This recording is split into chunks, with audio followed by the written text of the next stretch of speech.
It's time to stitch the flag house and 2 more sashing blocks on our hometown quilt.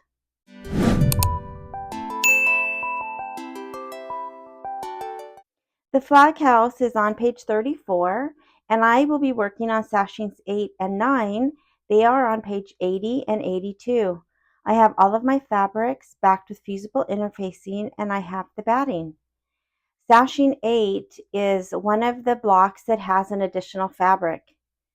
As a reminder, I do not cut my fabrics to size, so I will use what I need and put them back in the packet for future blocks. Let's get started on the flag house and 2 more sashing blocks. I will go to embroidery into my USB and to my combined files house folder, and the flag house is house 5. I will hit set and embroidery. I do need to change my hoop size. I'm going to be using a 9.5 by 9.5. And then I'm also going to go to the minus plus needle screen in case I need to move forward steps or stitches. And I do have my 9.5 inch hoop hooped with no-show mesh. I will do the placement for the batting. I will place the batting, do the placement for the fabrics, place and tack down the fabrics, and flip and fold the grass. And then I will do the background quilting for the grass and then the sky.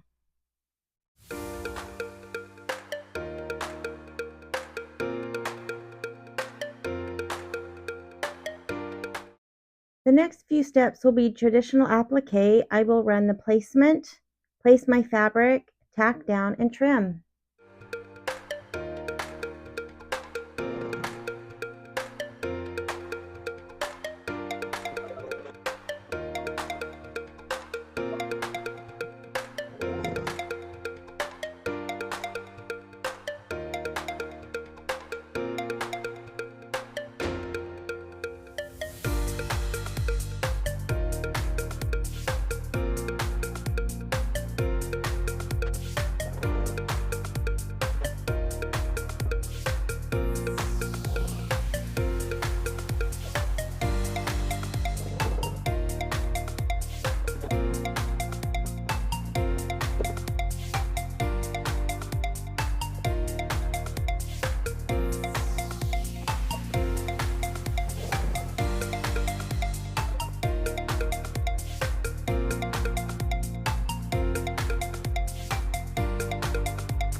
After doing the appliques, it ran a placement line, and that's going to be for the door. Now, this door is a flip and fold, which means I will place my fabric right side down, right along this line, and then it will tack this down. I will flip it, iron it, and then it will tack down the door. Now, I'm not sure why this is a flip and fold. It really could be just straight applique because the door is going to be completely surrounded with a satin stitch. So again, I'm not really sure why sometimes they do a flip and fold when it will be covered with a satin stitch. But I'm going to go ahead and do what the directions say. Now I want to know, and it's kind of hard to see, the line ends right here, and most of the time you just go, a little past the top of the line and a little past the bottom. This is a little bit different. This door goes all the way up into the roof, and so it needs to be higher than you would maybe normally think. So when I line my fabric right side down, I'm going to line it right up with that line. And I'm going to go ahead and extend it almost to the top of the roof, just so that wherever that peak lands, I have enough fabric. I'm going to go ahead and tape it. I don't really want this to shift when I move it to my hoop. And now it will do a tack down. I will flip and fold that over. I will press, it will do a tack down, and I will trim the door, and then it's going to repeat that same process for the little side house piece, and it will also be a flip and fold.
So this roof on the side house was also a flip and fold. Again, I'm not really sure why, because all of this flip and fold is going to be covered with satin stitches. But that's what the directions say, so that's what I'm going to do. So now we can start on some of the satin stitches for the house.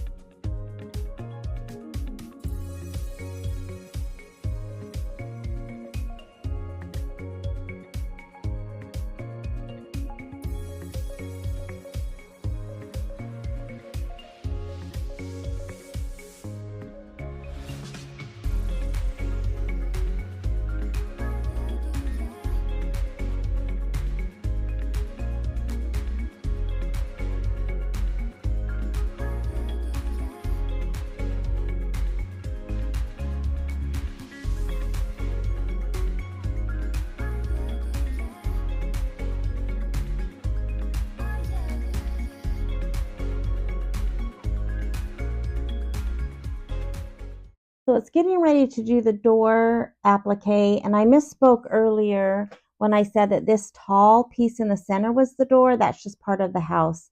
So now it's getting ready to do the door.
So I have the placement line for all the windows, and I just want to note that here is the strip that I'm using for all of the windows.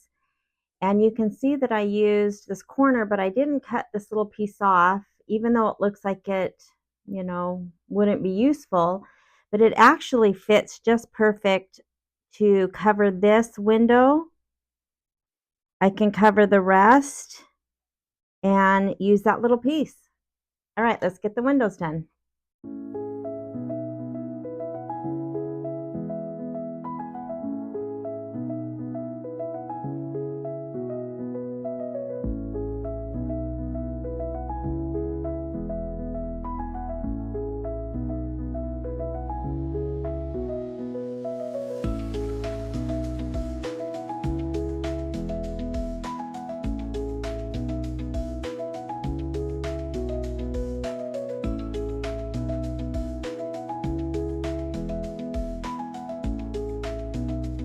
So the house is looking really good. So we have a few more applique pieces, the moon, the little door step, and part of the flag. And then we've got a bunch more embroidery and we'll be done with this, but it's looking good. I love it.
So the flag house is done and I love it as usual. I've loved doing this quilt and I love all of the decorative satin stitching and it just looks great.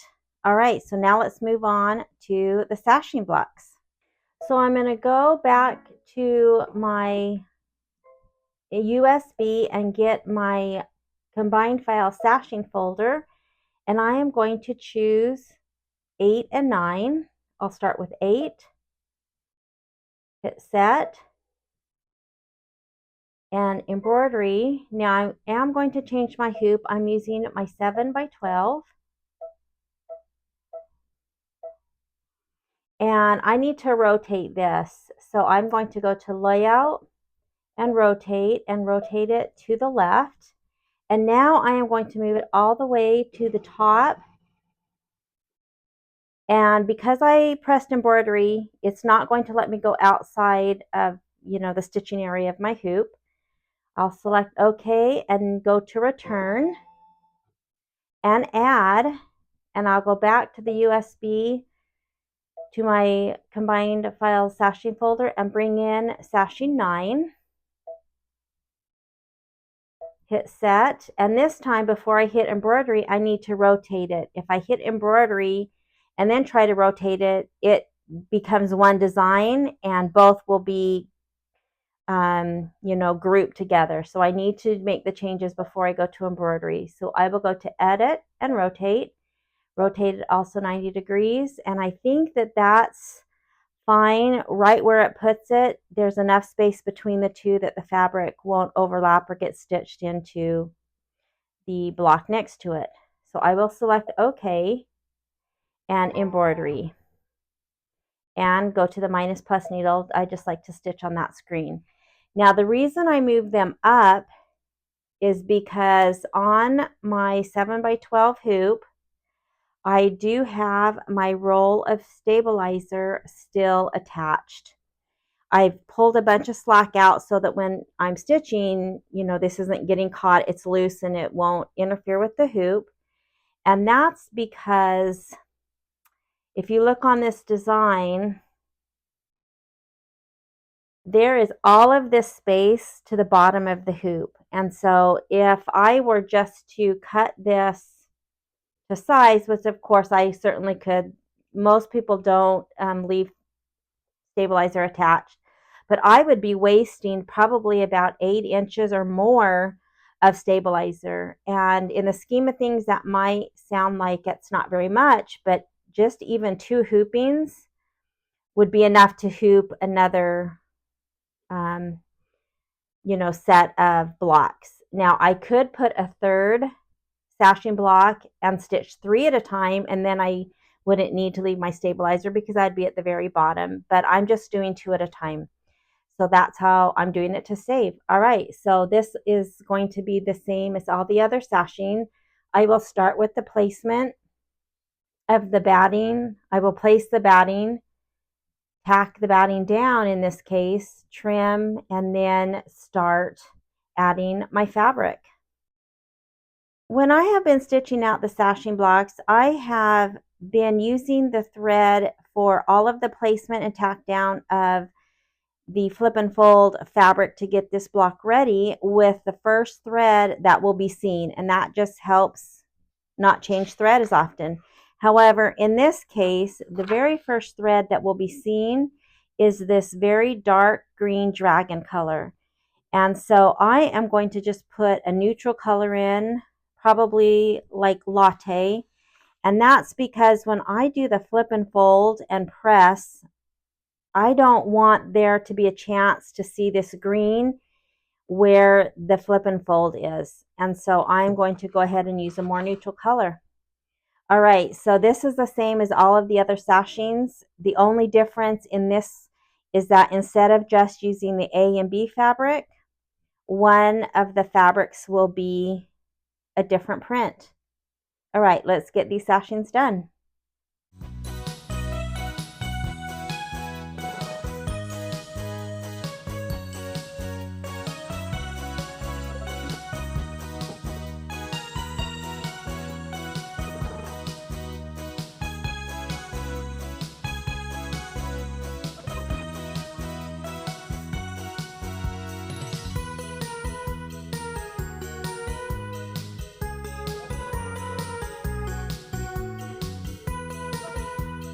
So it just ran the placement line, and this first piece of fabric I will place face up and line it right along that line, making sure that I have a little bit on each side of the batting.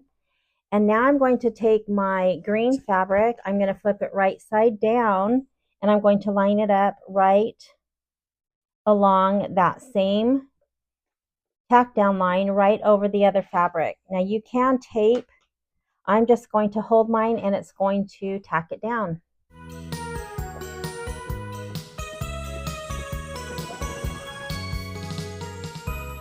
So after tacking that down, I'm going to flip this green fabric and really give it a good finger press, and I am going to iron. And even though I've been doing this for all of the sashing blocks, every once in a while when I start to stitch out, the design will go over this part of the fabric. And I don't think it's anything that I'm doing, because I've seen other people stitch the sashing blocks and they have gone over sometimes also. So I'm not sure if it's just the file that's maybe not quite lined up. I don't know. Sometimes it goes into the fabric and sometimes it doesn't. So I always try to press, as flat as I can. Again, I do have batting, which most people don't. That maybe could be an issue, but let's continue on with this.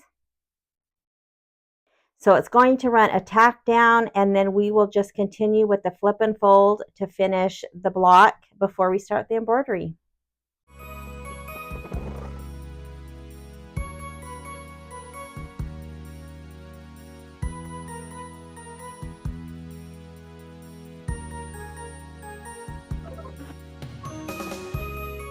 Now with the sashing blocks, the only part that really needs to be trimmed is this right hand side, and the directions do say to trim around the whole tack down, but the tack down seam comes past the seam that you would trim, and so you're gonna get a big kind of a lump of fabric if you try to trim, and there's no reason to trim. It's technically the the top and bottom, but that will be trimmed when we cut the block to size. I do trim this left side, and that is only because I have kept my fabric in the big long strips. If you've cut according to the directions and have a smaller piece, you don't need to trim that, just this right side. All right, so now I'm just going to continue doing the same flip and fold to get the next two pieces on.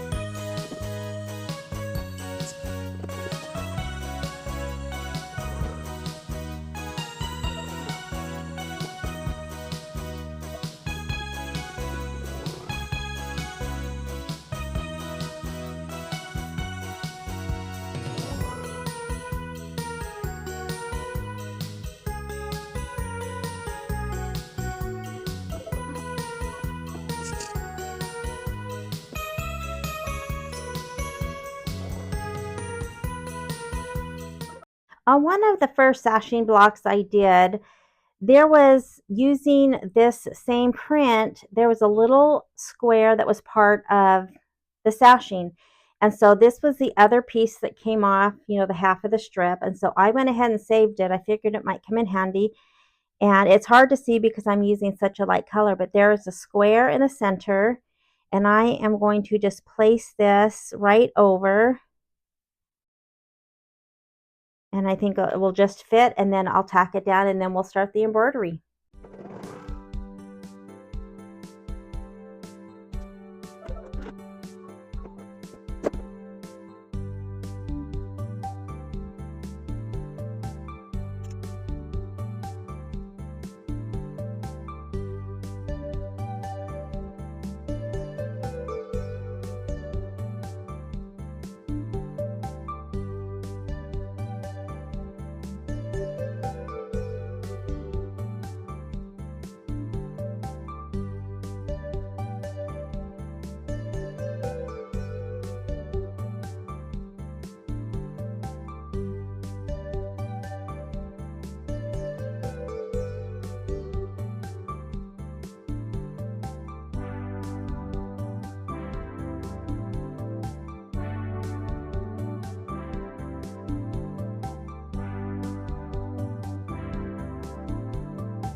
I just love Lori Holt's embroidery. I love the designs. Every time this little lacy design stitches out, I love it even more.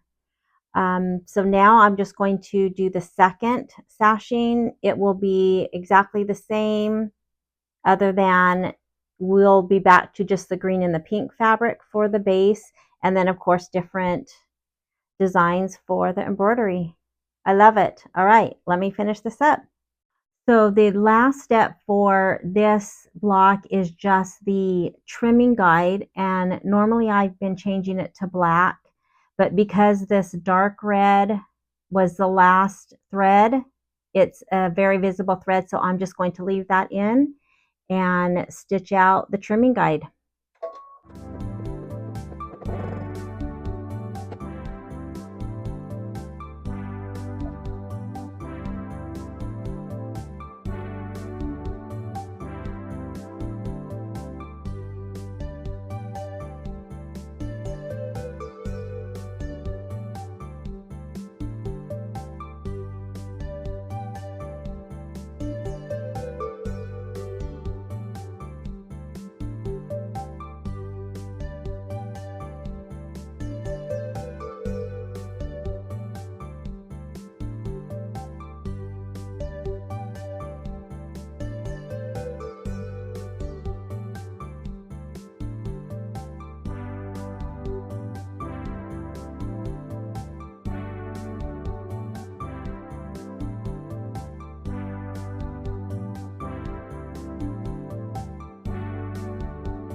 I'm in the middle of stitching this very last piece of the second sashing, and I'm not sure if you can see that it kind of is raised a little bit, kind of puffy in the center, and this side was the same way. So what I ended up doing was pressing this. I missed a little bit of water, put a pressing cloth on, and it shouldn't really shrink because it's got the fusible interfacing on the back. However, I think it kind of helps settle it down, and then I did that with this one, and look how nice and flat it is. So I'm going to do the same thing with this one before I continue the last couple steps on this.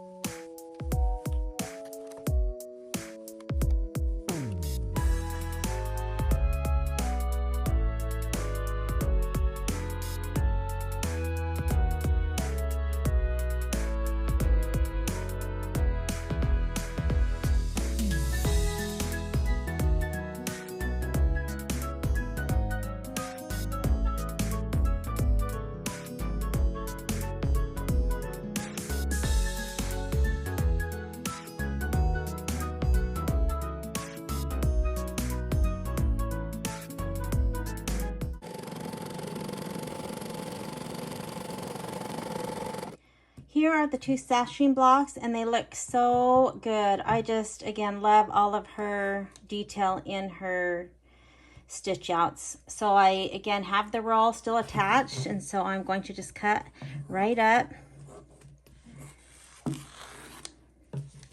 so I can save all of this, and that'll be half of my next hooping. So now it's time to trim up the house block and the sashing blocks. So lining up this house block with Lori Holt's ruler, I need to line it up at 1.5 inches, right along the seam between the sky and the grass. And for me, that puts me right at this bottom tack down line. And then I'm going to center the best I can between the right and the left side.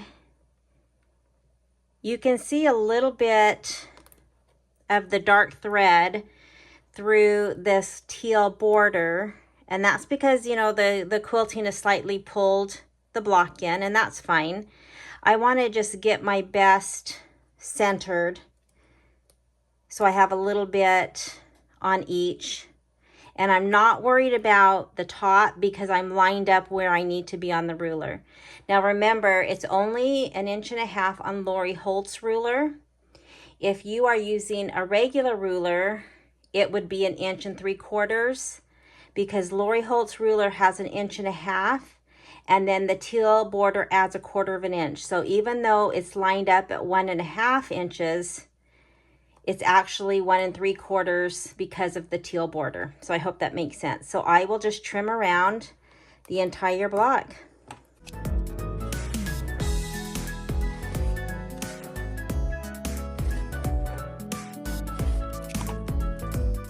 And there is our house block. Now for the sashing blocks, the dark outline, red and black on this one, are the very last step. And that's, again, the trimming guidance. So these should be exactly the right measurement because it was done after all of the quilting and embroidery. So if I double check, because I always like to double check just in case, these will be 3 inches wide, and you can see that that is 3 inches. And the shorter regular blocks are going to be 6.5 inches long.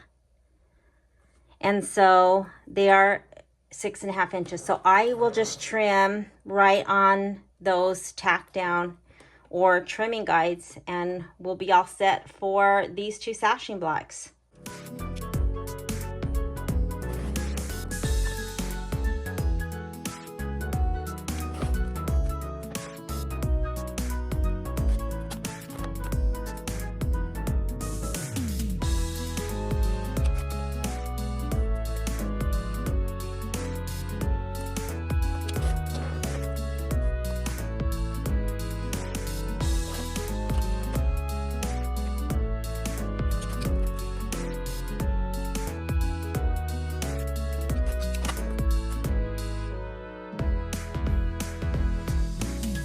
So I'm going to take the cute flag house and I'm going to put it in the packet with all of the houses that I have finished so far, and I'm just keeping them in order.